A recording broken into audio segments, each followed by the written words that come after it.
never even realizing that every opportunity in America could possibly be their opportunity. Now, before we began taping, we talked just for a moment, and you said that in your father's family, you couldn't trace back to slavery. No. But in your mother's family, you could. Not only to slavery, but to Native Americans, but to American Indians. And the American Indian, because Yeah. my grandmother mother was a full-blood Cherokee Indian. Mm. And so, in my father's side of the family, they were very industrialists. They were landowners, they were entrepreneurs, they were farmers. His sisters were seamstresses. They were entrepreneurs, and they were able to have accumulate masses of land that was never taken away from them in the family. In fact, the land is still with my cousins today, but my father broke away from that because he had a dispute with his brothers, and he decided that he would have to go out and secure his own farm. And it's funny how he was able to do this. I mean, he told the story often. There was this guy by the name of Mr. Buck Davis. And my father approached Mr. Davis and said, you know, Mr. Davis, I don't necessarily want to be in business with my brothers. I want to have a family. I want to grow a farm. I want to have an opportunity for them to experience freedom and to build wealth and possibly run for office someday. And they cannot do this working for the man.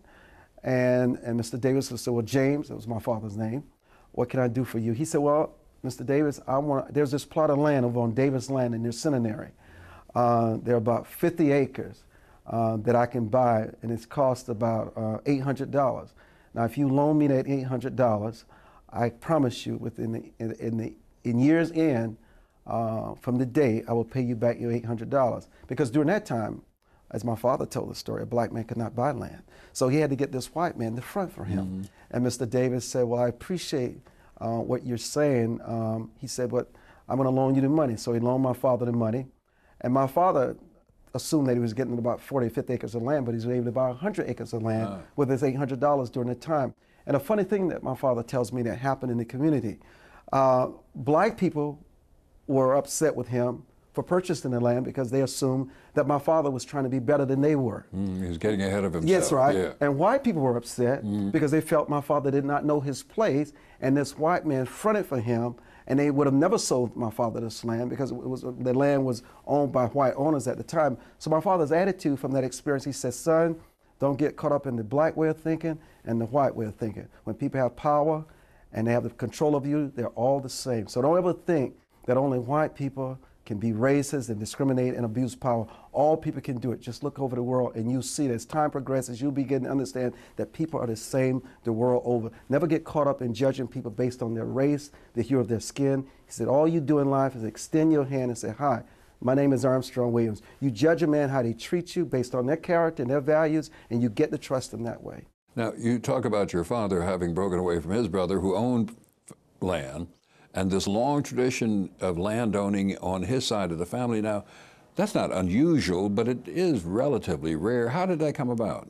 Well, my grandfather, my father's father, Collier, parents had land. They always were. Where'd their land come from? Their land came from their parents. They were always, you know, it comes from a background where they were one of the few free black families in the South that owned land, but not only owned land, and I'm going to reveal this, they also had, we wouldn't call it slavery, but they would call them indentured servants. Right. They had people working on their farms, and they would say they treated their indentured servants far better than the man treated his slaves. So they were able to pass this along, and they were able to keep the land. But every black person whose family can go back more than 150 years has some origins in slavery. I mean, when they came here from Africa, they came as slaves. So there's some point where your family achieved freedom.